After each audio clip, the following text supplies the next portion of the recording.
Hello everyone, good morning, good afternoon, good evening, wherever you are. So back again with me, Dheva, and we're reading again Satellite of Giving an F by Mark Manson. Last chapter, we discussed about how dangerous pure certainty sometimes can be, and today we're gonna discuss what probably the part that I wait for the most is kill yourself and how to be a little less certain of yourself. Without any further ado, let's get to the reading. Let's the first one is kill yourself. But Buddhism argues that your idea of who you are is arbitrary, mental construction, and that you should get let go of the idea of that you exist at all. That the arbitrary metrics by which you define yourself actually trap you, and thus you're better off letting go of everything. In a sense, you could say that Buddhism encourages you to not give up. Frick. Okay, give an F. It sounds wonky, but there are some psychological benefits to this approach to life. When we let go of stories we tell about ourselves to ourselves, we free ourselves up to actually act and fail and grow. When someone admits to herself, maybe I'm not good at a relationship, then she is suddenly free to act and end her bad marriage. She had no identity to protect by staying in a miserable, crappy marriage just to prove something to herself. When the student admits to himself, maybe I'm not a rebel, maybe I'm just scared, then he is free to be ambitious again. He has no reason to feel threatened by pursuing his academic dreams and maybe failing.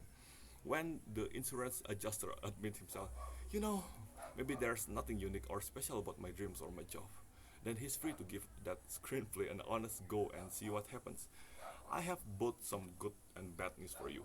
There is little that is unique and special about your problem. Correct. That's why letting go is so liberating. There's kind of self-absorption that comes with a fear based on the irrational certainty. When you assume that your plane is the one that's going to crash, or that your project idea is the stupid one, everyone is going to laugh at, or that you're the one everyone is going to choose to mock or ignore. You're implicitly telling yourself, I'm the exception, I'm unlike everyone else, I'm different and special. This is narcissism, pure and simple. You feel it as though your problem deserves to be treated differently, that your problem has some unique math to them that doesn't obey the laws of physics of the universe. My recommendation, don't be special. Don't be unique. Redefine your metrics in mundane and broad ways. Choose to measure yourself not as a rising star or an undiscovered genius. Choose to measure yourself not as horrible victim of dismal failure. Instead, measure yourself with more mundane identities, a student, a partner, a friend, a creator. The narrower and rarer identity you choose for yourself, the more everything will seem to threaten you. For that reason, define yourself in the simplest and most ordinary ways possible. This often means giving up something grandiose idea about yourself, that you're unique, intelligent, and spectacularly talented, or intimidatingly attractive, or especially victimized in ways other people could never imagine. This means giving up your sense of entitlement and your beliefs that you're somehow owed something by this world. This means giving up the supply of emotional high that you've been sustaining yourself for years, like a junkie giving up needle. You're going to withdrawal when you start giving these things up, but you'll come out the other side so much better. Okay, so it's like uh, giving your identity to. It's a bit contrary to the last project actually. Also, like just think yourself as a normal person. Don't think yourself as some higher beings of all of us. Well, that's for the kill yourself sub chapter. Now we're going to move into how to be a little less certain of yourself. Questioning yourself, ourselves, and doubting our own thoughts and belief it's one of the hardest skills to develop. But it can be done. Here are some questions that will help you breathe a little more uncertainty in your life. Question number one: what if I'm wrong? A friend of mine recently got engaged to be married. The guy who proposed to her is pretty solid actually. He doesn't drink, doesn't hit, or mistreat her. He is friendly and has a good job, but since the engagement, my friend's brother has been admonishing her non-stop about her immature life choices, warning her that she's going to hurt herself with this guy, and that she's making a mistake, that she's being irresponsible. And whenever my friend asks her brother, "What's your problem? Why does this bother you so much?" he acts as tough as there is no problem. he acts as though there is no problem. That nothing about the engagement bothers him. That he's just trying to be helpful and look out for his little sister. But it's clear that something does bother him. Perhaps it's his own insecurities about getting married. Perhaps it's a sibling rivalry thing. Perhaps it's jealousy. Perhaps he's just caught up in his own victimhood that he doesn't know how to stop, show or show happiness, or wait, sorry, that he doesn't know how to show happiness for others without trying to make them feel miserable first. As a first general rule, we're all the worst observer of ourselves. When we're hungry or jealous or upset, we can oftentimes last one to figure it out. And the only way to figure it out is to put cracks in our armor of certainty by consistently questioning how wrong we might be about ourselves. Am I jealous? And if I am, then why? Am I angry? Is she right and I'm protecting my ego? Questions like this need to become a mental habit. In many cases, the simple act of asking ourselves such question generates the humility and compassion needed to resolve a lot of our issue. But it is important to note that just because you ask yourself if you have the wrong idea doesn't necessarily mean that you do. If your husband beat the crap out of you by for burning the pot roast and you ask yourself if you're wrong to believe he's mistreating you, well, sometimes you're right. The goal is merely to ask the question and entertain the thought of the moment, not to hate yourself. It's worth remembering that for any chance to happen in your life, you must be wrong about something. If you're sitting there miserably miserable after day, then that means you're already wrong about something major in your life, and until you're able to question yourself to find it, nothing will change ever. Question number two: what would it mean if I were wrong? Many people are able to ask themselves if they're wrong, but few are able to go to the extra step and admit what it would mean if they were wrong. That because the potential meaning behind our wrongness is often painful. Not only does it call into question our values, but it forces us to consider what a different, contradictory values could potentially look and feel like. Aristotle wrote, it is the mark of an educated mind to be able to entertain a thought without accepting it, being able to look at and evaluate different values without necessarily adopting them is perhaps the central skill required in changing one's own life in a meaningful way. As for my friend's brother, his question himself should be, what would it mean if I were wrong about my sister's wedding?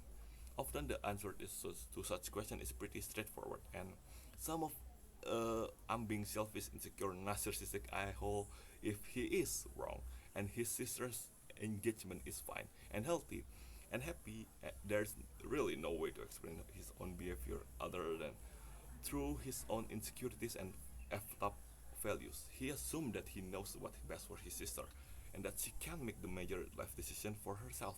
He assumed that he has the rights and responsibility to make the decision for her. He is certain that he is right and everyone else must be wrong. Even once uncovered, whether it's in my friends, brother, or in ourselves, that sort of entitlement is hard to admit. It hurts that why few people ask the difficult question. By but probing questions are necessary in order to get a core problem that motivating his and our dick's behavior.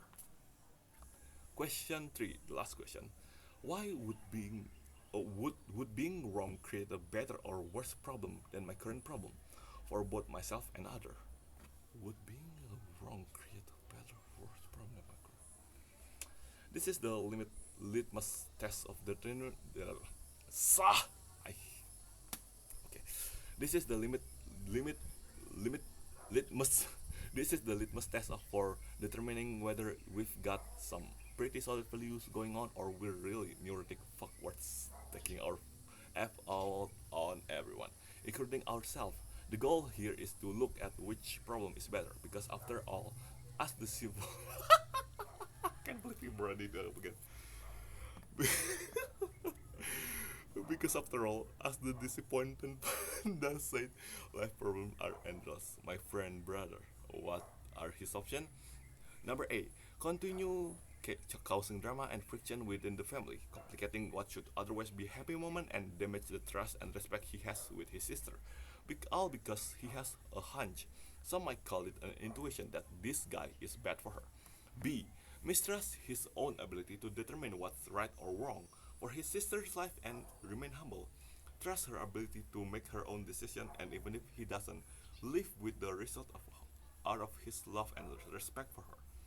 Most people choose option A. That's because option A is the easier path. It requires little thought, no second guessing, and zero tolerance for decisions other people make that you don't like.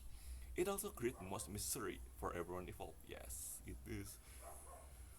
It's option B that sustain healthy and happy relationship built on trust and respect. It's option D that force people to remain humble and admit ignorance. It's option B that allows people to grow beyond their insecurities and recognize situation where they being impulsive and unfair or selfish. But option B is hard and painful, so most people don't choose it. My friend's brother protesting her, oops, uh, friend brother protesting her against, but entered into an imaginary battle with himself. Sure, he believed he was trying to protect his sister, but as we've seen, beliefs are arbitrary. Worse yet, they're often made up after the fact to justify whatever values and metrics we've chosen for ourselves. The truth is, he would rather effed up his relationship with his sister than consider that he might be wrong, even though the latter could help him to grow out of the insecurity that made him wrong in the first place. I try to live with few rules, but one that I've adopted over the years is this. If it's down to me being screwed up or everybody else being screwed up, it is far, far more likely that I'm the one who screwed up. I have learned this from experience. I have been the a-hole acting out of based on my opinion and insecurities and flawed certainties more times than I can count. It's not pretty. That is not say that is that's not to say that there aren't certain ways in which most people are screwed up, and that's not how to and not to say that there aren't times you'll be more right than most people. It's simpler. That's simple reality. If if it feels like it's you versus the world, chances are it's really you versus yourself. Okay, another good part from this book. Of we had a lot. Okay, we just submit to the being the fact that you're not special. You just like everybody else. You have the problem. Everybody else have problem. You think your problem is special? No, your problem just the same as everyone else. And how to be less certain of yourself? Just of course be just kind of uh, devalue yourself a bit just for yourself. It's um, of course because as one of the Bali saying goes, ada ngada awak bisa ada panganak yang ngadanin, which mean don't think yourself can do something, let other people judge you. It all makes sense now. Okay, so that's all for the sixth chapter of this book. Really good chapter, I'd say, because it of talk about our values, metrics, and other things that really helps us to build ourselves to, well, not better, just be decent. Don't be. If you want to be that, of course you can pursue it with your own belief, but just remain humble until that time. That's all from me. Thank you. Push.